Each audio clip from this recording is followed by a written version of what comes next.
জাতীয় গণতান্ত্রিক পার্টি জাতপার ইতিহাস বাংলাদেশি জাতীয়তাবাদের ইতিহাস। জাতপার ইতিহাস ভারতীয় আধিপত্যবাদের বিরুদ্ধে সংগ্রামের ইতিহাস।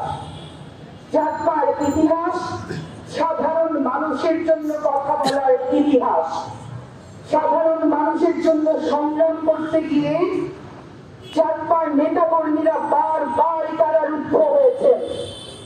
জাতপার সভাপতি সহ অনেকে গুলিবিদ্ধ হয়েছেন। আমাদের নিবন্ধন বাতিল করা হয়েছে।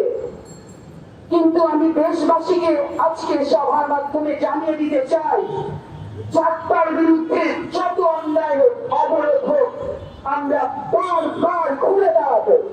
আমরা বারবার সাধারণ মানুষের কথা বলবো। জাতীয় গণতান্ত্রিক পার্টি জাতপা বারবার ভারতীয় আধিপত্যবাদের বিরুদ্ধে কথা বলবে, সাধারণ মানুষের কথা বলবে। আপনারা জানেন গত 16 বছর আমরা কি সীমাহীন অত্যাচার অন্যায়ের মধ্যে ছিলাম। দ্রব্যমূল্যের ঊর্ধ্বগতি ছিল, ধর্ষণের নগরীতে পরিণত করা হয়েছিল। সাধারণ ছাত্র জনতা অভ্যুত্থানে সেই 16 বছরের ফ্যাসিবাদ সরকারের পতন হয়েছে। কিন্তু আমি দুঃখের সাথে লক্ষ্য করছি যে ফ্যাসিবাদকে একটা পুনর্বাসনের চেষ্টা চলছে।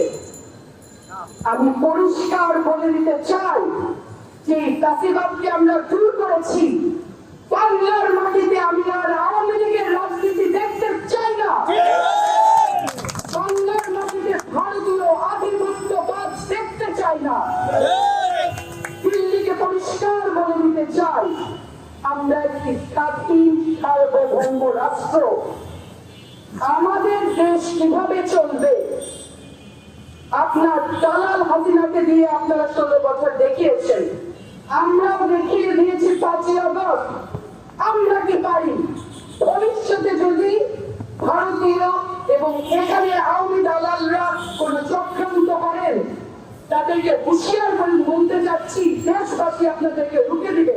এবং সেই সংগ্রামে জাতীয় গণতান্ত্রিক পার্টি জাতপা সবসময় থাকবে।